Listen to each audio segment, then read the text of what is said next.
Should we introduce ourselves again this time? Because we have Brad. Hey, Brad. Yeah.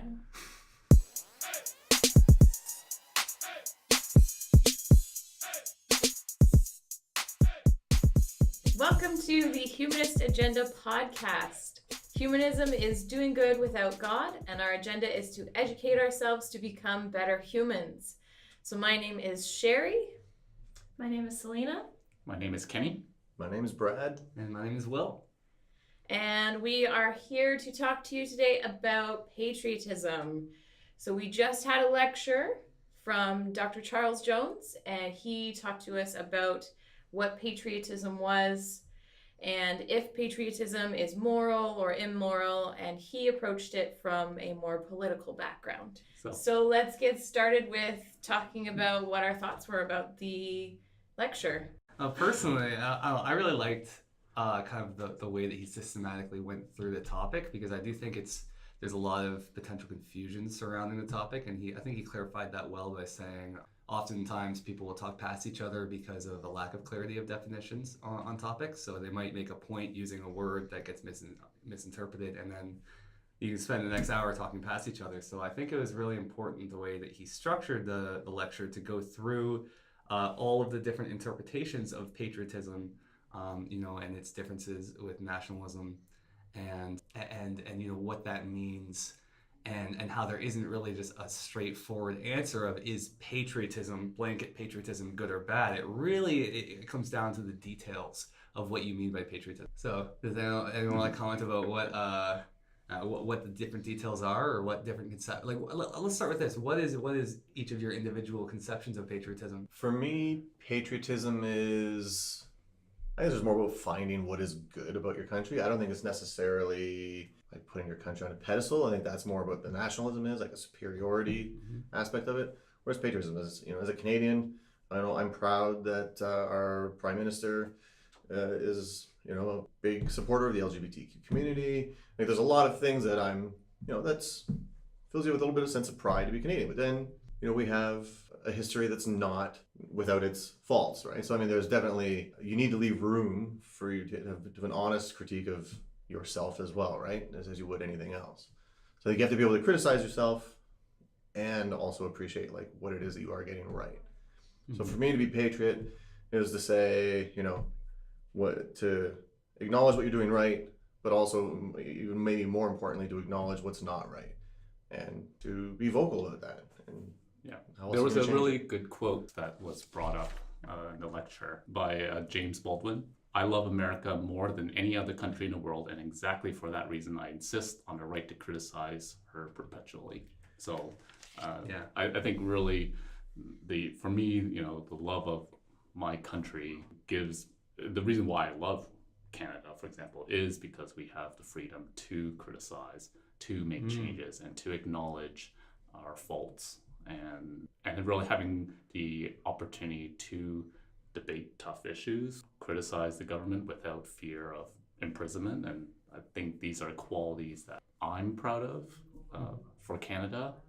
And I think patriotism in other countries may lie in other areas, but for me, patriotism is really love a country, but also the being proud of the good qualities, as you mentioned. Do you think that you would still love the country, love Canada, if it didn't have let's say if you made a list of things you like about Canada, if you were to remove 90% of those things, or even 100% of those things, do you think that you would still love Canada? Would you still feel patriotic toward Canada without those good things? Or is it dependent on there being good things to be patriotic about? I think for me, it depends on the good things.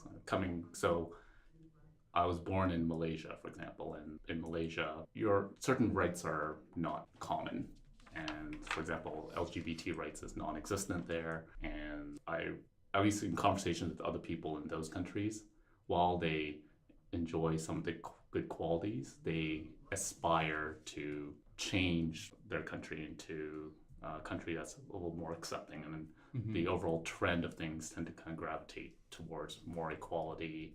And I think people, while they may love their country, and they still aspire to be like other countries that are more free and open. I think people view places like Canada as something that they really aspire to. Mhm. That's just from my own personal And experience. that's I'm sure important, other yeah. people in those countries, they maybe if they were a little bit more, I don't want to say conservative, but let's say a little less accepting, maybe they really love their country because of the fact that it's not as accepting. But for me, having a shared value of the country is important for me. Mm-hmm.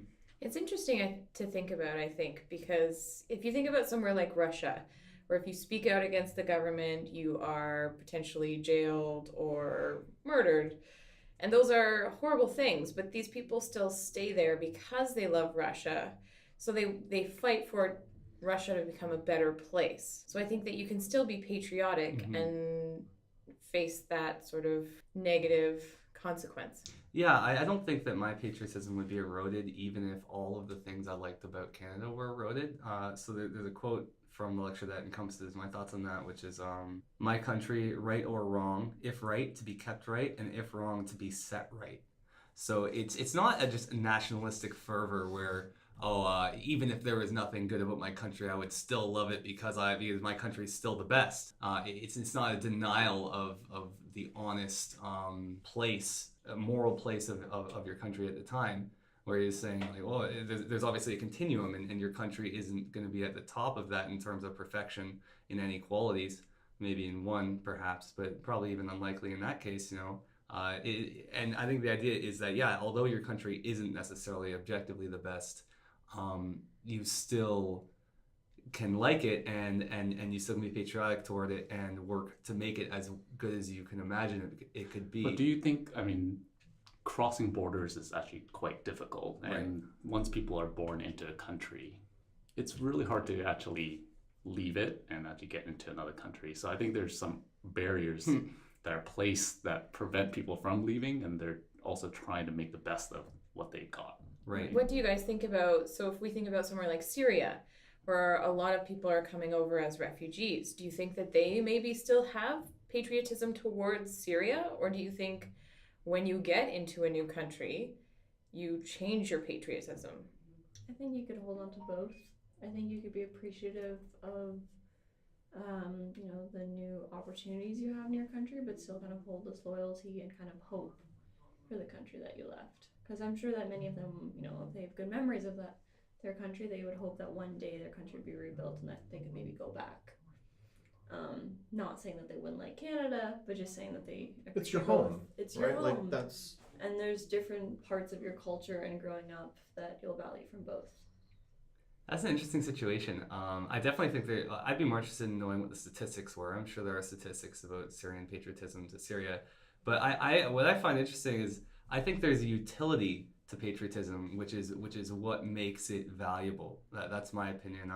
I don't think that it's necessarily a virtue, no matter what country, no matter what's going on. I think that it's only valuable insofar as it can have a positive consequence.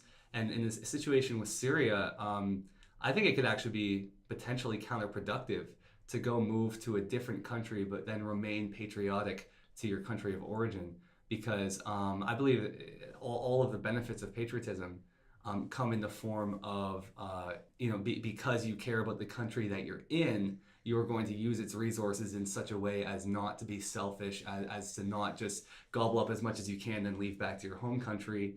It's to consider the way that you use the country's resources such that it won't have a detrimental effect on your fellow patriots and your fellow citizens. So it kind of seems as obtuse to have a patriotism for a country that you're not currently in. That seems just purely detrimental to me. I know that it's interesting to think about, like, we have members in our group that chose to immigrate here versus there are people who are forced to immigrate here. So refugees versus people who've chosen to. Mm-hmm. And I know, speaking to some of the people, like I know Imran immigrated here, and he talks about how when he came to Canada, he felt this patriotic duty to become Canadian. Mm-hmm.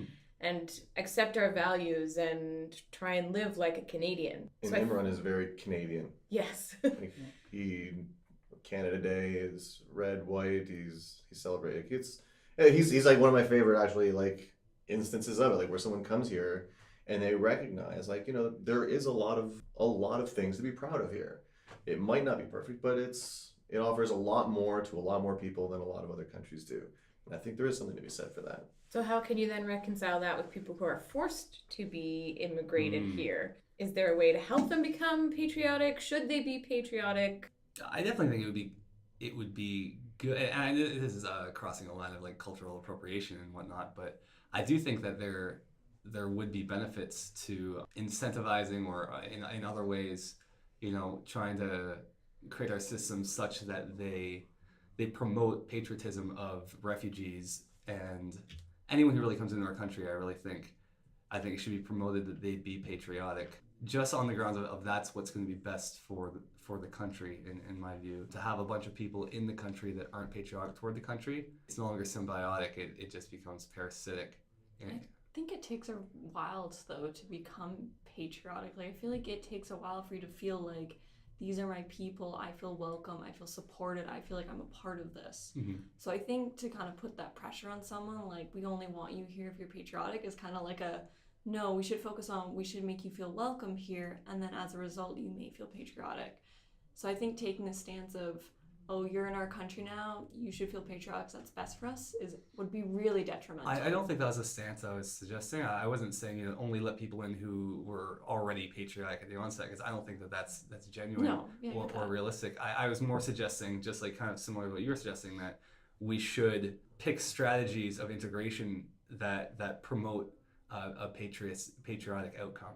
So whether or not that is by not hitting them with it up front and being slow and wait till they feel welcomed and then allow them to find patriotism on their own, if that ends up being what's most effective, then that's what I would recommend. I'm just saying I think that the effectiveness of conversion to patriotism for the new country should be of importance to the country that decides to let these people in. So would you have like a timeline for that? Like, how long do you think is a reasonable amount of time? It's not an exclusion criteria. Okay. It's not an exclusion criteria.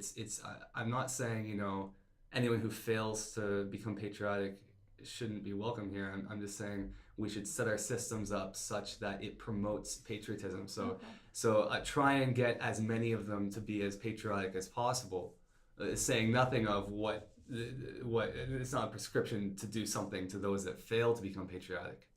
You're not handing out Canada flags and saying, having this on your house. You're saying like, we're trying to come up with ways to make people, I guess, feel included so that they feel like part of the in-group, right? So that they feel like they are part of the Canadian fabric rather than someone who's like a stranger who just walked into some strange place that they've never been before, right? Mm-hmm. I think it's interesting that we talk about Canada as like a we whole, but I feel like Canada's identity is about multiculturalism. Mm-hmm. So it's about everyone having their own identities. So how do we become a we while still focusing on the individual identities? I think there still is like a stereotypical Canadian identity, though. Is there? What is it? Yeah, tell me. I feel like there's Help still me be kind of like Canadian. this like plaid and hockey and like Tim Hortons and just like turkey dinners. Like, I feel like there's still a lot of like true Canadian things, like loving your maple syrup and like I think there still is a lot of that. And if you also look at like Canada, although we're like multicultural, we're also multicultural in like our cities. Like, there's still a lot of Canada that isn't actually that diverse and multicultural. I mean, you see it when we vote. Like, it's really apparent. So I've kind of gone back and forth on this. Like, is Canada's culture super multicultural? Or is there also like a unique Canadian identity that people are kind of holding on to? I don't think I fit into this Canadian identity, but I was born here, right? So then how can I feel patriotic without fitting into the identity? Like, I hate hockey. I admit it. I don't really wear plaid. I eat at Tim Hortons and I like maple syrup. That's about it.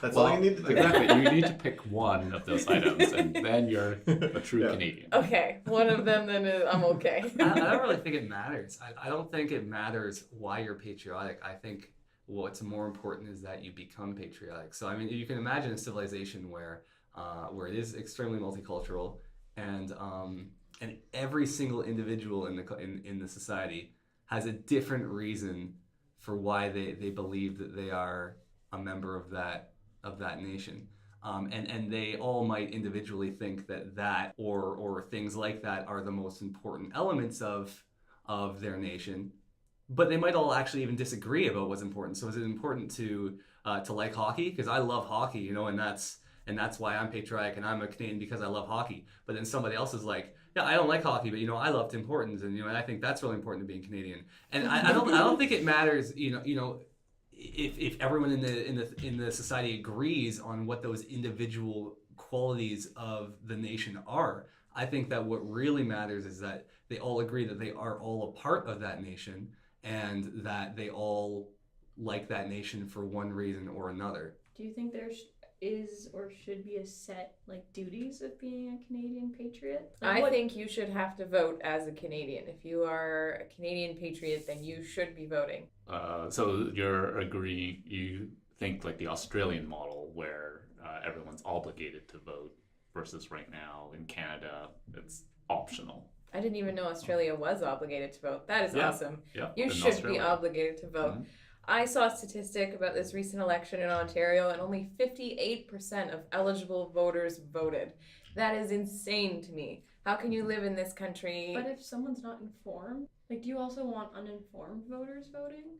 Then inform yourself. It doesn't take that long. It You takes can't 20 force- minutes of your You time. can't force someone to inform themselves. You can only force someone to cast a ballot. Then you can decide to decline your ballot. You can go But- in and you can say, I decline my ballot. So if you feel uninformed, go in, decline your ballot. Well, That's still doing your patriotic duty. I actually I do agree with part of what they were saying about how nationalism and patriotism are kind of all an element of freedom. And if we think that individual humans should have the ability to have freedom of choice and freedom of decision, then I think that should extend to countries. Countries should have the right to choose whether or not they want to have prescriptions, you know, and duties associated with patriotism. I don't think that you can cast that as all nations should require its citizens to have duties to do X. I think that's more just like an individual has a right to make personalized decisions about certain things. I think nations should have the right to make personalized decisions about what prescriptions they want to impose on their citizens. Well, I assume there would be different duties, but you would still think that in your mind right now, when you talk about patriotism in Canada, that you have some kind of model of what that looks like, even if it's diverse. So I'm not saying that there's like a set duties for all the different countries. I'm just wondering if you think there's some certain duties that are more But specific duties? Are you saying that? Are you asking if I think that? like specific duties, not in like you have to vote or you have to jump up and down 3 times, but just like you need to value this or you show your support. But what I'm asking you is, proud? are you asking? Are you asking me if nations should have duties in general, or if there are specific duties that should be important to all nations? Which question are you asking? But you're talking about whether there's certain sets of values that people share within the certain country. duties and values that Canadians, like a Canadian patriot, would share. Are they I have a specific or- tough time with like values because values change over time, and it's one of those. Well, we might agree on a certain set of values now, but it may evolve over time, and I don't know if there's this one everlasting value that I certainly don't think there are. Yeah. So go Or you're into the problem where you might agree, like you might have these same values, but you may have different ideas about how to achieve those the end result of those values, and then there's a lot of tension or conflict in terms of how, you know, whose solution do we pick, right? So there's always, are you unpatriotic if you go, say we all want to eradicate poverty, right? So one group wants to do it by raising taxes and creating a social safety net. Another group wants to do it by cutting taxes and helping people lift themselves up by their bootstraps or whatever, right? So I mean, but they're all saying they want the same thing. One of them is a better response than another. I'm not gonna say irrelevant of which is which, but I mean, so it's not necessarily the value that's the important part. It's how do you expect to get to that value? How do you get to that end result? And I think it's a shared agreement within a certain geography that we belong in this tribe, this tribe called Canada, and I don't know if we can really attach like values because it changes and it's a little subjective. But I do think that if there was one duty that mattered, it would be the duty to want to improve your country. I think that is kind of really the only duty that matters, and then like Brad was saying, that can manifest itself in a number of different ways. And for different countries, it might mean completely different things. But I think you should care, you should be invested in the success of your country. And I don't want to go so far as saying in the flourishing of its members, because then you get into an issue which was described at the end of the lecture, which was, if we all believe that individually, the circumstances of our birth shouldn't dictate our initial standpoint and successes in the world, like our ethnicity shouldn't, our sex shouldn't, someone born white male shouldn't have all these extra benefits imposed on them. Well, someone born just in Canada, that's just as arbitrary as somebody being born in Syria. And if we have this duty to look after our members above the needs of everybody else, well, then we're kind of privileging members of a particular nation that happens to be well off for no other reason than the circumstances of their birth. So I don't know that I'd say that the duty of the country should be, or the duty of the citizens should be to take care of their own citizens first. I don't know if I'd go that far, but I would say that the well-being of the country is important, whether that means the moral well-being of the country. So, if that's something you value, well, then maybe it's important that you ensure that your country is giving aid to other countries when necessary, right? So I think it's just as long as you care about the success of your country, whatever that means, then you're a patriot. I think that should be the only duty, and everything else is negotiable. What about, I know he discussed this idea of natural duties and associative duties, but what if associative duties are really more natural based, but because you have a government of people and people who have this group together that they want to support each other, that's just kind of a way of carrying out a natural duty of wanting to see the good, wanting to improve the lives of the people around you. Could you give a description of a definition of the two duties again? Sorry. So the natural duty is just trying to good for all people regardless of membership, whereas associative duty is wanting to do good for the people that are in your Right. club, your neighborhood, your group, in your country. But the one thing is, are you doing it because they're in your country, or is it just as a result of them being in your country, you're able to affect those people, right? There's certain things that we can kind of advocate for, which can, improve the lives of our, the people around us in our country, but it would take much other resources to be able to have that same kind of impact in a different country. I don't think that's true anymore. No?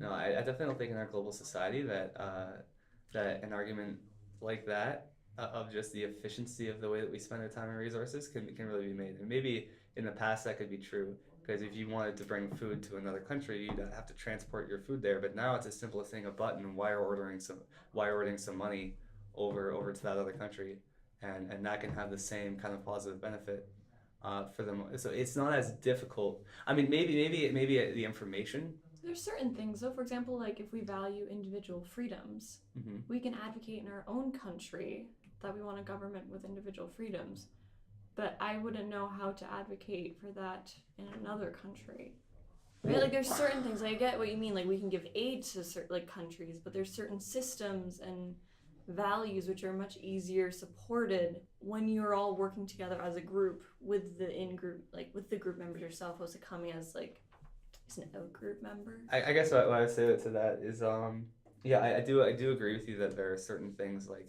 advocating for a particular political party within your country. Obviously, you would stand a better chance of advocating for that, of having an influence on the election in your own country than you would. I mean, unless you're a Russian, but I don't think that would be an actual value, because I don't know if I would say that I could extend. I think that this country over there should elect this person over this person.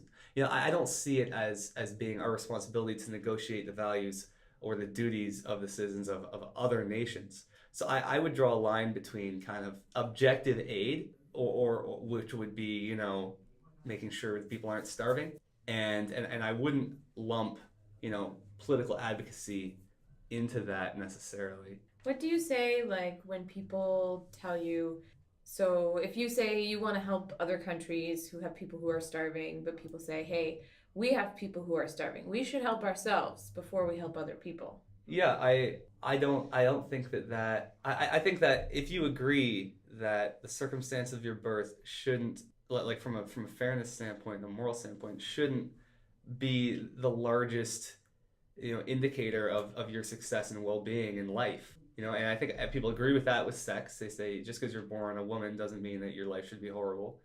Just because you're born, with a certain sexual orientation, just because you're born with a certain ethnicity. We agree about on all these things, but then for some reason when we get to nationality, it's, oh, well, yeah, I was born Canadian, so I deserve to have a better life. Well, you didn't have any influence over where you were born. So what's going to happen if you allow countries to take care of their own in an in-group, out-group way is you're going to end up just enforcing the principle that if you argue in favor of it, you have to argue in favor that they deserve to privilege the members of their own group, nationality, in a way that you would reject that they should have that privilege if it were sexual orientation or gender or any of the others. So I don't agree with that. I think that that's one of the negatives of patriotism. I think that's kind of where patriotism can go wrong. I'll give a corporate example basically, but in my mind, like helping other countries will only help your own, because when you look at Canada, we are an exporter, and when you lift one country up, it only will help us because we get to do more business with them. We get to potentially get more talent from them, and at the end of the day, helping other countries will only help yourself. And so I don't buy this argument where we have to solve our own problems and not solve other people's problems. There's give and take. We're a global community and we're a global economy, and cash flows across borders all the time, and we need to be able to help other economies so that we can help our own economy, essentially. So I'm giving my corporate stance here. Just along the same line, like it's if a segment of your population is mad that an out group is trying to get into your country, like one of the ways that you can stop that out group from trying to come into your country is improving the conditions in their country in the first place, so that they aren't trying to escape whatever it is, right? So rather than people trying to escape a country in desperate times, people coming here with nothing and that are going to be reliant on our social safety nets and our generosity, and as recognizing the human condition, we invest in those countries, we help them build this infrastructure, we help them so that we're bringing in we're bringing in their established professionals, and we're bringing in people who are contributing back into Canada immediately, rather than having to be brought in and kind of cared for to get them kind of back on their feet. So time again, it's been shown, the best type of border control is to actually help those countries and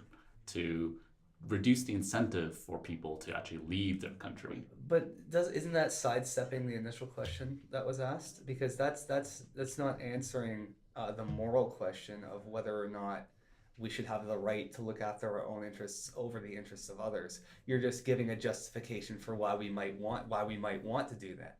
But I mean, if you could, as you're saying, oh well, looking after others is looking after our rights. So it's not a denial of, it's not saying no, we don't have the right to look after our rights and nobody else's. It's saying, well, we can do that anyway, because and we can avoid the moral issue because it technically helps both of us. But surely you can imagine a situation where being patriotic and helping your neighbor or helping your fellow citizen is purely beneficial to you, and purely excluding the help or the benefit you could be providing to somebody else. And in some cases, that benefit is 10 times larger. And I'm sure you could find a situation where benefiting somebody else won't ultimately come back and benefit you. So the real moral question is, do we have a right to prioritize our own interests over the interests of others? Not should we maybe prioritize the interests of others more in the sake of serving our own interests? Yeah, but I would say, in my opinion, yes, I think we do have the right to prioritize our interests over others. But when it comes to the evidence, we shouldn't. I mean, we should base decisions on evidence, and I think there is a lot of evidence that show, because we are a global economy, we need to be able to help others to protect ourselves. So should white straight males have the right to always only hire other white straight males because they view themselves Because like, sure, we're talking about patriotism, which is country level, but there's other layers of allegiance to groups, such as sexual orientation and such not and such. So on the national side, you say you think that it's okay that we look after the interests of our own in group, but should it be okay for and that's within a global community, but should it be okay within a national community for other smaller subgroups to privilege their own and to provide benefits only to those within their own group because hey, they're in my group, I have a right to value the success of people in my group more than I value the success of people in my out group. I think that's where the legal system comes in and says everybody, regardless of gender, race, creed, is a Canadian, and all Canadians are treated this way by law. So once you are a member of that Canadian in-group, you lose your ability to only hire straight white men. Because unless you can come up with some reason, right, that might give you some kind of an exception, but I mean, broadly speaking, you have to hire Canadians. Whatever Canadian is the most qualified, that's the one you have to hire because that's the law. And that's I think we would all agree that that's a good thing. So why wouldn't we extend that out to the national or to the global side? Why wouldn't we say there should be a global body that can pass laws that says, no, you're being a dick and only taking care of your own interests, Mr. Trump. And Just you're pick a name at random. Just someone, right? Yeah, and There's lots of them. And you shouldn't be able to disadvantage the rest of the world for your own perceived benefit, whether or not they're right or wrong about the way that their actions are going to ultimately end up. But there's like the World Trade Organization. There are global organizations that do this, but the problem with the U.S. is enforcement. Who has the power here? Right. And it's really kind of a power struggle at this point. But you would agree that that's a good thing. But it seems like you would think that based on your previous stance that you said that we have a right to be able to look after our own. Wouldn't you be opposed to the constraints on that right imposed by a government body? Like what right does some government body have to take your right away from you to privilege those within your own society? If you feel that that's a right that you have, why would you be okay and on board with a global power infringing on your right in that respect? But the global power is really just a collection of nations. So, but not all nations are equal, right? Like you said, we have a right to privilege our nation over other nations. Effectively, what I'm saying is I disagree that we should have the right to privilege our own over others. And I think that if you drill down on it enough, if you draw an analogy between all the other groups that claim a right to privilege themselves over anyone in their outgroup, we agree it's wrong in all those cases, and we agree there should be laws to constrain those people in those cases because we disagree that they should have that right.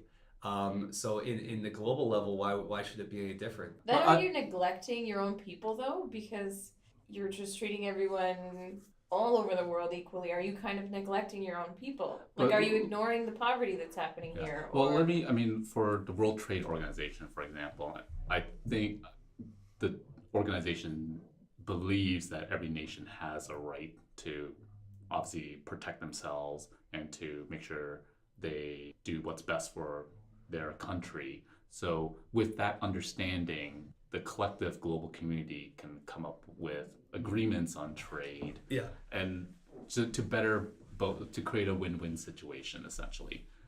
But if one country decides that they are going to create a win-lose situation, I think that's where it becomes a problem for a global community.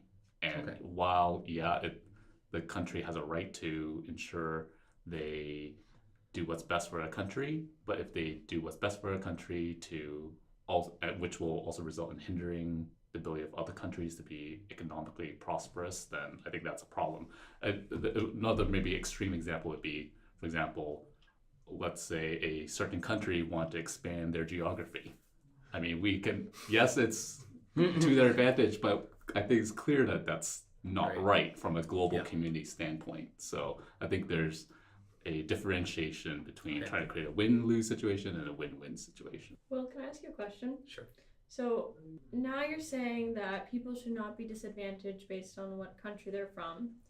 But earlier I got the sense that you're like, it's beneficial for a country if the people are patriotic and you don't want people coming from another country into Canada and then still being patriotic to their other country, so taking resources from Canada to that country. And you kind of gave the example of like refugees coming from Syria and then, you know, getting the resources here and then taking that back to that country. Okay. Whereas if you really believe that people shouldn't be disadvantaged based on what country they're from, then it's a positive thing for people to come here to Canada, bring resources from Canada, and, you know, rebuild Syria. So I think that the best way to address this is the idea. Well, first, the example I was giving in the situation of someone coming in and not being patriotic and how that would be a bad thing.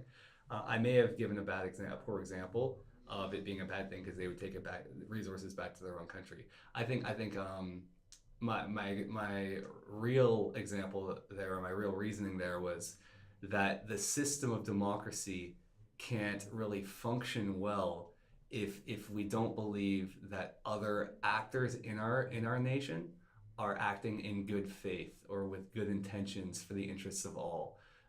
So an example given in the lecture was, it's okay that your political party loses because the other political party is still a Canadian political party, and there's this tacit assumption that that other political parties also care about what's best for Canada. Where if, let's say, a party of non-Canadians or recent immigrants, is the party of Syria in Canada, they might find ways to inefficiently try and benefit Syria using our system. So it might end up being a net loss of resources overall and just net inefficiency because you have actors trying to manipulate in a way that isn't beneficial to the main group. And I think a quote from the lecture was that applies to this is, people should be loyal or else they shouldn't take those jobs, in reference to Rosemary Woods, who was the secretary of, I believe it was Nixon. President Nixon. So she pretty much said, like, yeah, loyalty is necessary to do the job of being the secretary of the president, because he needs a secretary. But no president would want a secretary who gets to know him intimately, who is then going to go and spill all of his negative secrets. Like, you just can't have a functioning secretary-president relationship without loyalty. And I think there's a lot of other circumstances where you can't have a functioning society without certain elements of loyalty. So I do agree that loyalty to your country is important for the sake of the functionality of that society. But I don't think that should be enabled because we have a right to do so. I think that should be enabled because it's efficient to do so. Therefore, you also need to have global constraints on the way that people are going to exercise, their patriotic agendas. So no taking territory from other people. No, exactly. Yeah, it's good that they want to benefit their country, but we should have certain constraints. So we're not allowed to invade the U.S. I don't know. We are a security threat, aren't we? Yeah, we are. Didn't we burn down the White House? Who quoted that? Yeah. No, we're gonna build a wall. No, I saw a privacy hedge. Yeah, I saw that. That was on Facebook. We're gonna build a privacy hedge instead. Or 2 walls and a roof. Yeah. I think Esther said that one. Yeah. One thing that stuck out to me was kind of this idea of the ideal being globalizing of like criminal law, rather than having like a big globalized state, which I think I agree with it. I don't think it would be functional to have one Earth nation, but rather having an Earth nation which looks at criminal law, so making sure that, actions are taken to benefit either both groups or a group rather than this, win-loss situation. Can you give an example? Well, I think there's certain actions that we can agree on, that you shouldn't be taking an action if it's going to disadvantage another group, or like even criminal, right? Like, but what do you mean regarding a global nation or a global society that decides this, a global law? Like, what do you mean by that? So, like, you could have like global criminal law, so that certain actions, for example, like genocides that the whole like Earth would hold you accountable, or even things like, I don't know, maybe even like things like money laundering and offshore things like that. Like, there's certain actions that I think could be agreed upon. I thought you meant globalized law, where every country has the same laws. No. Okay, yeah. There'd be set laws that the earth would kind of fall through, so that if you did kind of a criminal thing in one country, you'd be kind of held accountable in all. Yeah, I So think you that's can't just important. like leave to another country. But Yeah, I think those would be criminal laws rather than like. So what's interesting about that is right now patriotism to some extent is what prevents some of those negatives. So for example, if your country is investing less or let's say that your country increases taxes on you to create safety nets for the less wealthy in the country, which will ultimately be good for the country. But in this moment, it's bad for you because now you're paying more tax. Patriotism is what acts not as a necessary preventative, but it acts to prevent some people from just jumping ship and going to the country with the lowest taxes in their tax bracket. It's because they say, well, I'm so loyal to my country, so I view that it's okay that some of my money is going to these because it's ultimately best for the country. Where if you were to globalize and tear down borders and not have patriotism anymore, well, you still have to deal with selfish impulse. So what is going to prevent people's selfish impulse from preventing them from allowing the world to flourish, if not something like patriotism? And that's where I think that's where what you recommended is going to come into play and replace some of the benefits of patriotism once patriotism goes away, once borders go away. And it's going to replace that with laws that force you to act. You're giving a face. I'm giving a face. Which is part of the context that's talking about. What is the face for? The face is because you're saying that there are no, or like borders are eliminated, but then there's still taxes in region. Well, no, it could be a global tax.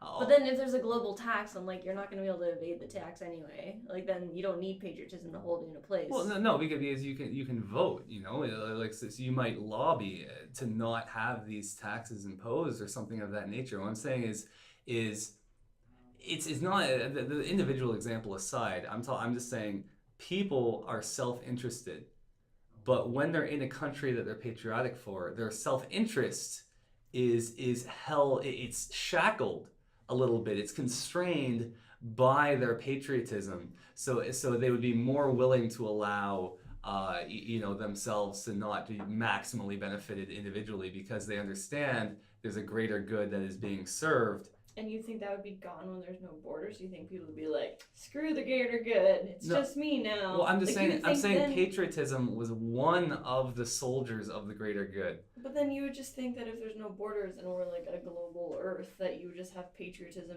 to fellow Earth people. But okay, that brings us back to a quote here, and it says, "If you believe you're a citizen of the world, you are a citizen of nowhere." Right? So that's no, I don't necessarily agree with that. I more agree with the idea that technically, if another species came along, well, you're a citizen of Earth, right? So it's like you are. Then you're taking the stance, which was also mentioned actually in the question period at the end of the discussion, that maybe it's necessary for humans to have an outgroup. Do you think that is true? No. That's the stance you're. No, it's not my stance. What I'm saying is, I'm saying that without an outgroup currently, there is the problem of selfishness.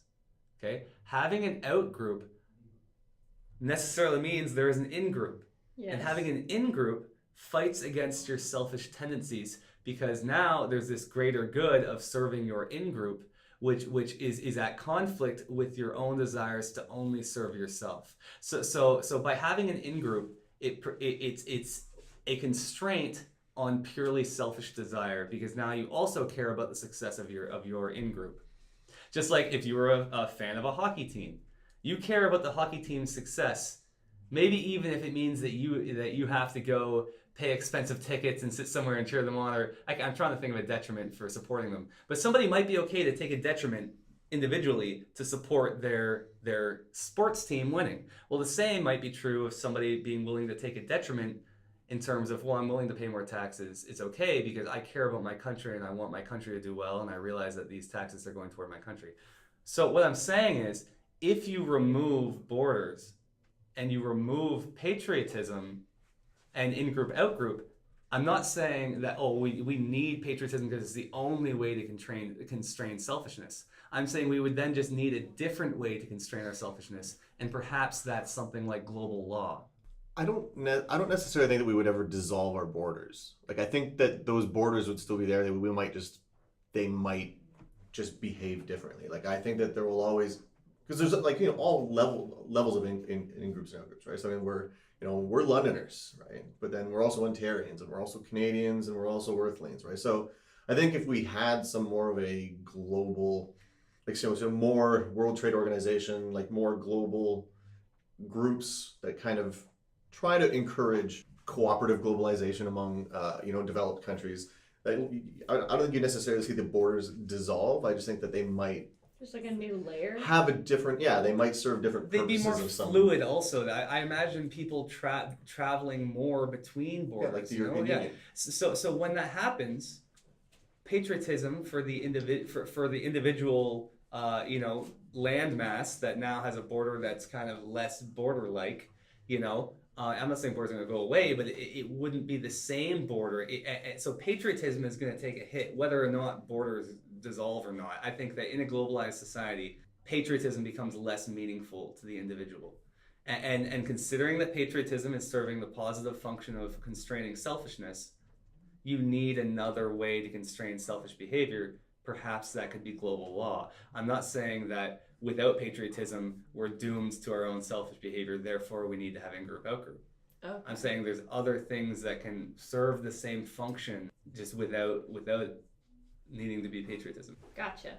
So that's putting a label on the whatever it is that you're just putting the patriotism label on that framework.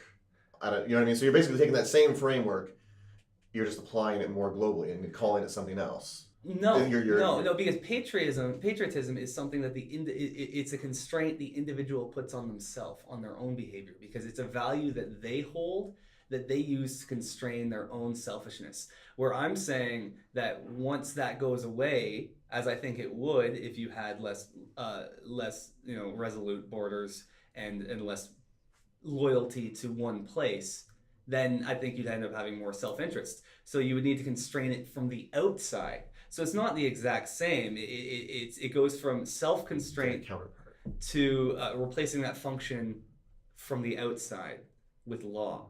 So don't create a company that hardly pays its workers and sits on all the wealth. Like a minimum wage. That's an example of a outside law that constrains individual selfishness, where patriotism is an example of an internal conflict that constrains individual selfishness. We definitely need a constraint on selfishness, whether it's internal or external, but we don't need patriotism to constrain our selfishness. I think that function could be replaced if we could get past, especially nationalistic interests. If we can cast all the negatives of that aside, and it ends up putting a dampen on our patriotism, I think there are ways forward.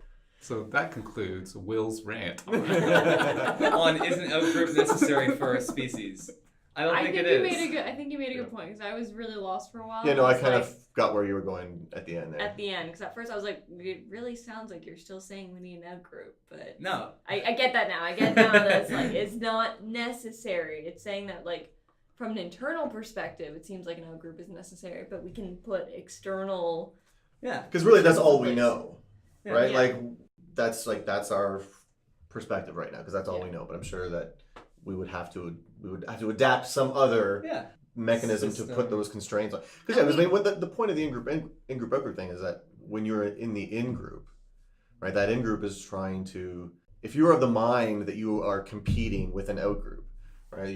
As the in-group, you're hoarding resources, right? Oh yeah, right. You're hoarding resources because you think you're in competition. So that's the whole point. So when you remove that out-group, you still have those people who still feel like they need to hoard and collect all of the resources, and there does need to be some kind of a governor on. And we already have that. those things in place Yeah. at our various levels of government, trying to ensure that things are shared equally within those groups, and there isn't kind of an in-group, out-group within Canada or within Ontario. Right. That's a within good London. point. We're already making strides at putting constraints that will function even without an in-group, out-group. Do you think if we wind the clock back, do you think in the past, previous societies, allowed patriotism or internal constraints to kind of rule, and they had less need to constrain?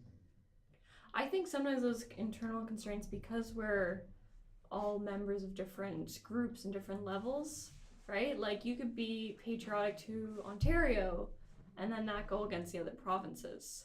Right. So patriotism can go in both ways. It can Well, make not patriotism, but loyalty. Loyalty, sorry, yeah, patriotism's for the country, but loyalty to the different groups. So I think our governments are trying to balance that out to, on one hand, make you patriotic to your country, but also make sure that you're not like prioritizing your province over the other province. And I think that the goal for like a globalization would be the same kind of idea that, you're still trying to improve the values, or not the values, the opportunities and resources in your area, but you're not trying to detriment others, and you're trying to work together. Mm-hmm. I don't think you ever said what your view of patriotism. Yeah, your definition, especially as somebody who doesn't identify with the classically, stereotypically Canadian. My definition of patriotism? Yeah. I don't know. I haven't really thought about that before. I think it's mostly somebody who cares about Canada moving forward ethically and morally to a place where we accept all people, and somebody who votes. And because I think I really, truly, I know I'm going back, but I think it's so important that you vote in some way, and somebody who, because that goes along with caring about how we move forward as a country, somebody who's kind. And I know that there's a stereotype about Canada being polite and kind, and we are. And I think, because I've heard from other people who've come to this country who visited, and or when I've visited other countries, and they talk about how Canada is so polite, and you just don't get that anywhere else in the world. And I think that's basically a definition of Canadian patriotism from you, right? Because Yes. other countries would definitely Yes, not yes. have those. But they could still be values. patriotic. They right? could still Yeah. be patriotic. But that's my definition of Canadian patriotism. Because we But were talking what do you think patriotism is in general? So do you think it's just supporting the values of your own nation, no matter what those values are, or do you think it's proper only if you can properly support those values? So you obviously like that Canadians are polite, and you think it's patriotic to support that aspect of our nation. So is patriotism, in your view, just supporting what the nation's values are, no matter what they are, or is it only if they're good values? only if they're good. Like, I really agree with Charles Jones about how you should criticize your country and say, I think this is wrong. I think we should move in this direction. So I think that you can agree with some of the values and agree with or disagree with some of the other values, and then work to change those. I think that's patriotism. Yeah. Okay. Criticizing. But what about so in China, you definitely can't criticize. I wouldn't call them the most polite society, because everyone. I mean, when you're on the street, you're in it for yourself when it comes to crossing the road. Yeah. So, hey, it works over there somehow. and it works. Yeah. Surprisingly. Well, because everyone Right. fends for themselves, and Right. you're not concerned about other people's problems, Right. or whether someone's in front of you or not. You just got to go through. Does Maybe- that make them happy though? Like, are they But- happy? Is anyone really happy? Sorry. Oh, boy. I was joking. But I think if you actually ask most citizens in China, they're not upset about everything. The people I've talked to, they're generally happy. They're glad about where they are. And they might prefer that way of life, and that is in their way their patriotism to their country and to what they know. They grew up in that environment, and they're used to it, and this is what they believe is right for them. Well, one could argue maybe it's also because the government has manipulated this mentality. Are they not also a much more homogenous society? Like, is it 80 or 90% of the population is like Han Chinese or whatever, right? As opposed to like Tibetan or whatever. So I mean, I think that not having to necessarily fight those culture wars within the country might allow people to feel like they're less threatened by something else. I mean, and that would give you just an inherent sense of that's a big An thing. inherent That's sense of what? security, right? You're not sharing. To go back to having to share resources with out groups, right? If 80% of the country is ethnically identical to you or whatever, right? That you have that in group with. There's probably a lot of just mental surety to that you don't feel that you're necessarily. And I mean, let's be honest, China's doing a lot of pretty big things globally, right? So there is a lot in China. If you were just to take a broad look at things, there's a fair amount that a Chinese person could have to be, proud of their country, just as much as there would be things that they'd be not proud about their country, right? Well, we never know about those things. Statistically speaking, no. Yeah, because they never get to talk about it. But Anyways, I like Canadian values, but I could also be. It could also be because I've lived in Right. Canada for so long, Mhm. and this is the values I grew up in. Yeah, like I remember when I was a child, I grew up in Chatham, Ontario, and they had this Festival of Nations, like a multicultural festival, and like I remember growing up just thinking like, before I knew better, that just must be what like the whole world is like, right? Like just everybody gets together, just everyone celebrates their cultures and their diversity and all the cool things that come with their food and their dances, and that was just how it was. It was a real rude awakening when you're growing up to be an adult, realizing just everybody hates each other. Okay, so I had a little wrong. I like that Canada protects its minorities and things like that. Yeah, I think Canada has I think one of Canada's strengths is that it doesn't necessarily have a necessarily there is no like back history for everybody in Canada, right? Like there is no one Canadian history that applies to everybody who's here, right? Like everybody who's here has their own history, right? Coming from Malaysia, my grandparents came from England, So I mean, and this is all just like a generation or two ago. Like we don't have hundreds of years necessarily of experience, each of us with our own, families going back. So I think our collective experience is everybody sharing their collective experience, and that's kind of what our culture is. That we've learned to appreciate each other's different cultures, and it's helpful that most of them are European, right? So even though they're different, that's made it easier.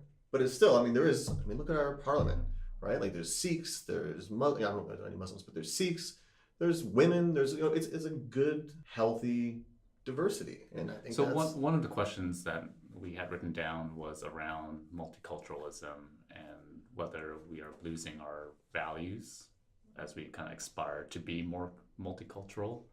So maybe I'll rephrase: are we at risk of losing our current values or aspirational values? I don't think we really have any concrete ones.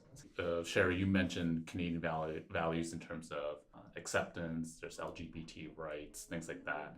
I believe maybe a year ago, there was quite a big fuss about, actually no, it's right now, there's a big fuss around like sex education, trying to roll that back. And one of the things that was surprising to me was there was quite a lot of opposition from communities that were primarily immigrant backgrounds. How do we balance multiculturalism, immigration, bringing people's culture and values from other countries and try to integrate it into our By community? opposition, did you mean that they were opposed to rolling it back, or they were opposed to? They were opposed to the new sex education. So they were for rolling it back. They were for rolling it back. Okay. Yeah. I noticed a lot of that as well. I know I was reading a newspaper and for this past election for Ontario where Ford got elected, and there were people who gave their opinion on why they voted for Ford, and one of them was a Muslim woman who said she voted for Ford because she didn't want the sex education system.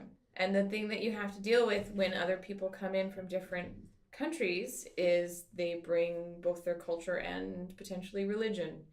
So thinking about how if she's Muslim, it's sort of in her religion to be a little bit more conservative when it comes to sexual avocation.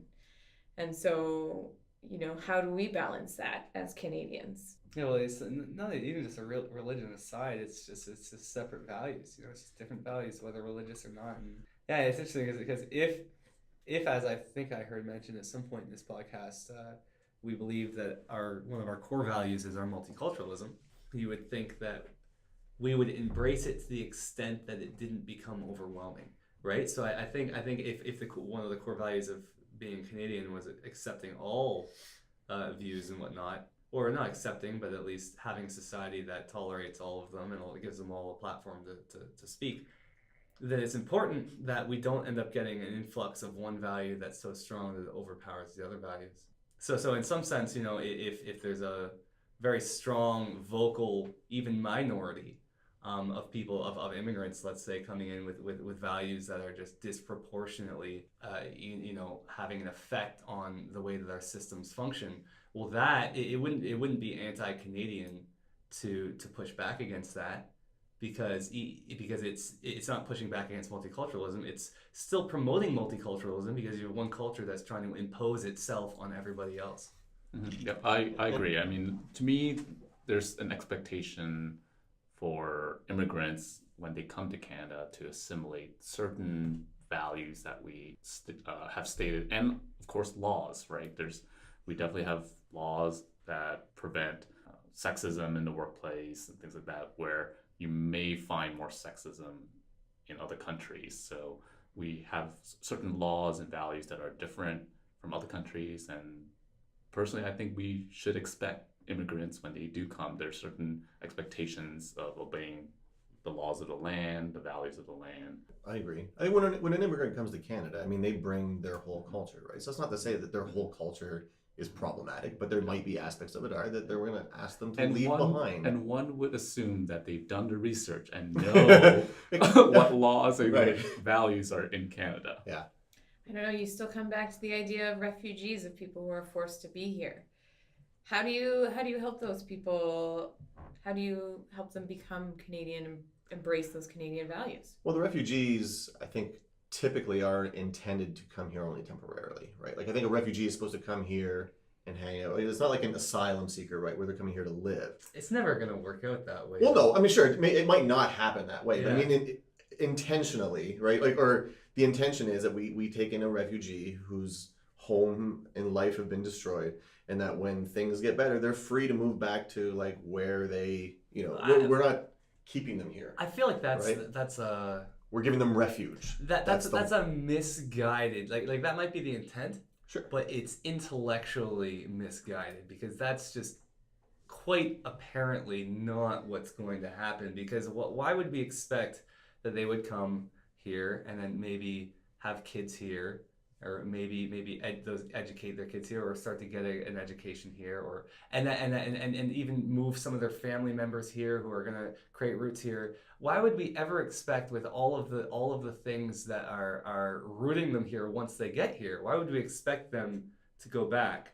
But what I'm saying is, maybe things aren't rooting them here. Maybe they don't want and have no intention of accepting LGBT rights and treating females fairly. Like, that's just that they have no intention of that, and as soon as they can go home, they're going to go home. So you're right? kind of saying, like, we're not forcing people to come live in our country and meet our values. We're saying these are the values if you want to be in our country. Right. If you want to stay, these are our values. If you don't want to stay, you're free to go back home whenever you feel that it's safe to go back home.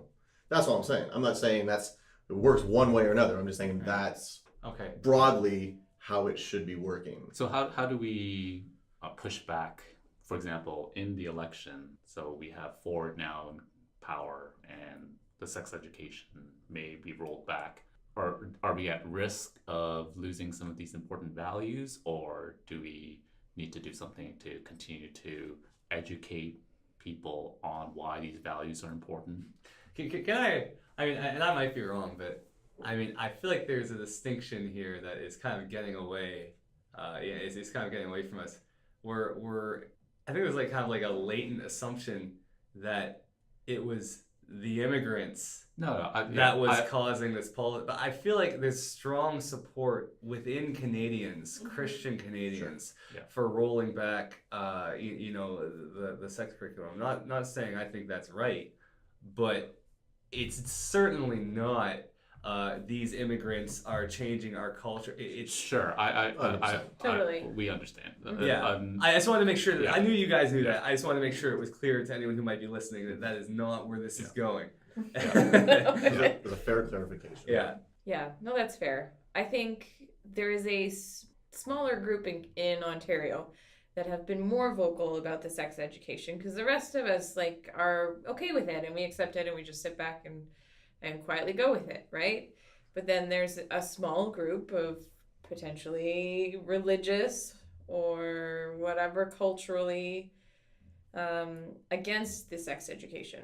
How do we help them to accept it? Do we need to help them to accept it? How do we enforce these things? I don't. Yeah, and I'm asking this just more from a broader sense, just because the population within Canada will shift towards more immigrants, become more multicultural.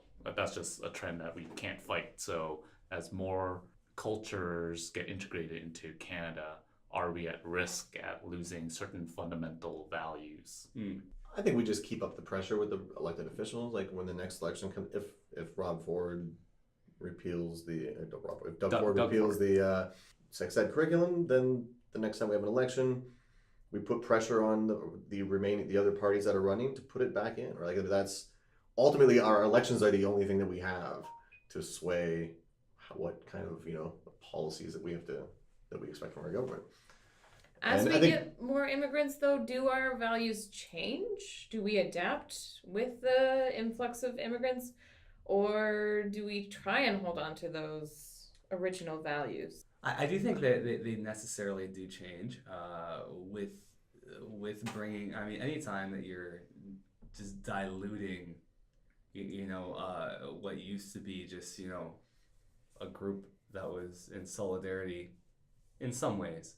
But I think the question here is, we know it will change over time. Okay. But directionally, are we at risk of that changing in terms of rolling back the progressive values that we have? Progressive values. Okay, yeah. I think if you frame it that we have progressive values and there's anti-progressive values coming in, then I can definitely see a problem there. But I think just in terms of immigration in general, it's not necessarily a bad thing, because I don't back to patriotism. I don't really prescribe to the idea that our values are good because they're our values. I think that it should always be a negotiation within the society, and that anyone who becomes a member of the society should be fair play to have a say in that negotiation. So I guess moving a little bit away from patriotism in terms of assuming that we have good values in our society and there's bad values coming in general, how do we defend those good values? I think the key here is the children. Basically, the children. Think of the children. No. The children of immigrants will be influenced by their environment.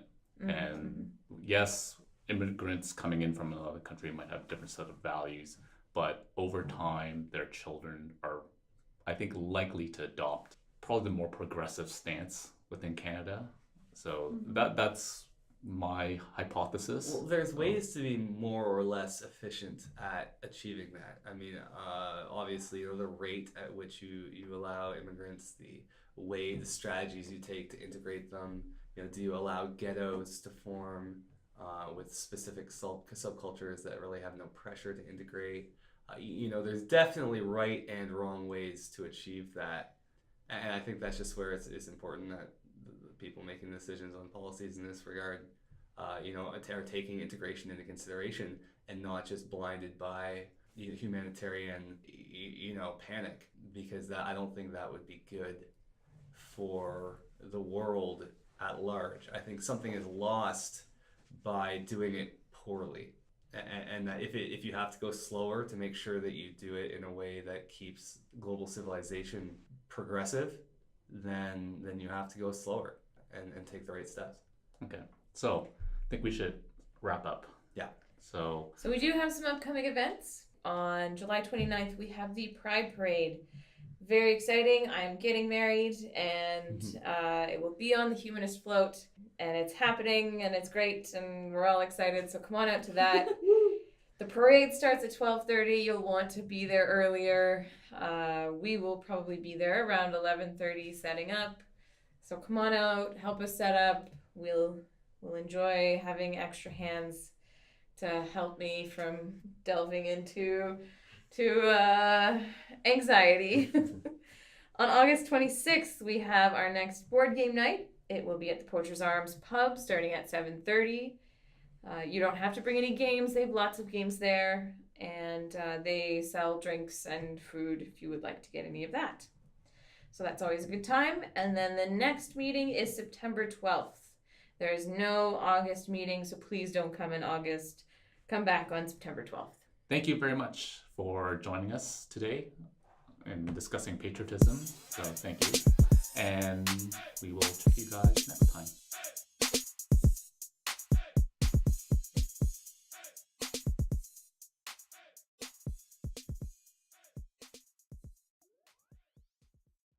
You were not there, Will. Somebody brought up interplanetary patriotism. They I sure heard about did. it. Wasn't that interesting? That didn't see that coming. Yeah. I also did not see that coming. I think it's relevant. I definitely would have brought that Exactly. up. Like, what That's funny. happens when we have people on Mars? Yeah, when we have our first birth certificate with planet of birth on it, right? There's actually a really great sci-fi show that's on right now called The Expanse. This is the Amazing. third time I've heard about this show Oh, this it's week. so good. so good. But there, it's no longer, you don't hear about the countries, but you hear about, you know, the people on the Earth, the Martians, and the Belters. And those are kind of the new, like, factions that have come out. Yeah. I mean, I'm sure they're still on Earth. Right. There's different Sure. little You think things. our problems are complicated now in nations. Now if you add planets. Right? Yeah. I'll have to Okay. check that out. Oh, it's so good. But I definitely think that things would change once we're multiplanetary. I think it would too. I mean, Once there's competition, like you'd have to be multiplanetary to the point where there's like interplanetary competition rather than Earth just trying to fill up Mars to save humanity, right? It'd be like we have a colony on Mars and they have resources there that Or they need resources. right, so that you have another sort of resource war, and then you would have, I think, probably more solidarity among Earthlings I think so. than Martians, or I don't think we could ever set aside our differences that well to have that. I think if there was a global threat, I think it could happen, and I think it would dissolve in the moment I we think so either too. Yeah. it'd be right back to our old Once the tribal fear was alliances, gone, yeah. yeah, but I mean, slowly a lot of these artificial borders that have been set up are starting to become blurred, right? I mean, when you look at Europe, now there's a Yeah. common currency. Yeah. There you can cross borders relatively easily. Brexit. Yeah, there's Brexit. That kind of complicates things, but this It's I not feel always like, pretty. yeah, I feel like the natural trend is we're starting to move towards, because we're moving towards a globalized We were. economy.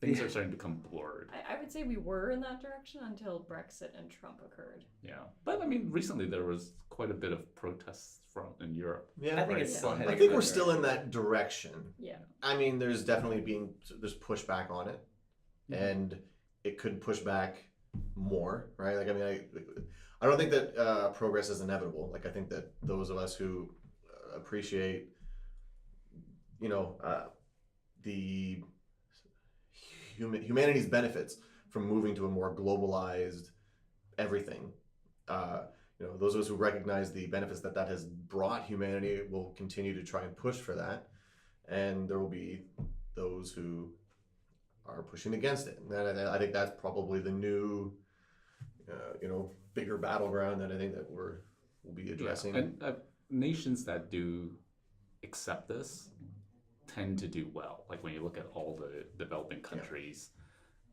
the countries that have the highest GDP tend to be countries that have a little more of an open border policy where you're trying to bring in the best. But apparently now, certain countries are starting to shut down their borders. Yeah. But if you look at the historical trend, we're kind of moving towards that direction. There's resistance to moving towards that direction. But I would assume probably in the long term, borders are going to start blurring together. I think the problem is just the speed with which we're doing it.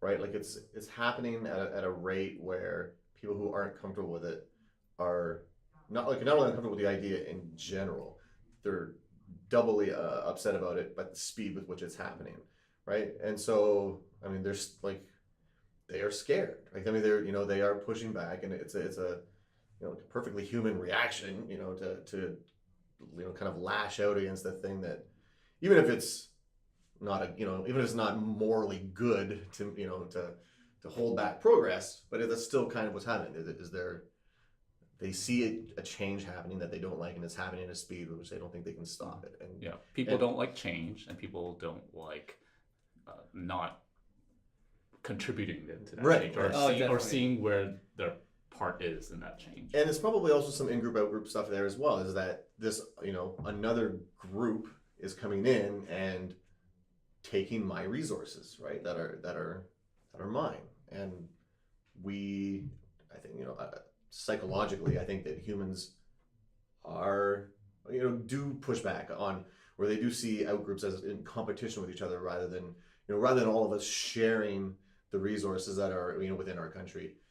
Other people are coming in and taking our resources, right? So when you look at it from their point of view, you can understand their reaction to it, right? The problem is their point of view. The problem is that there is enough to go around. Like there's you don't have to be afraid that someone is stealing your resources. You will be okay. Well, not only is there enough to go around, but there will be more to go around the more that we share, just Right. similar to Kate's point. There's a great video on this. It's called Egoistic Altruism. And who's it? I always call it Kierkegaard, but it's Kurzgesagt. Kurzgesagt. Wow, Right? this is fancy. That it's a YouTube channel that does a lot of really informative videos with great artwork and everything, but animation. But effectively, it describes how we're not in a zero sum world anymore, where me gaining in resources means that I necessarily took resources from my neighbor.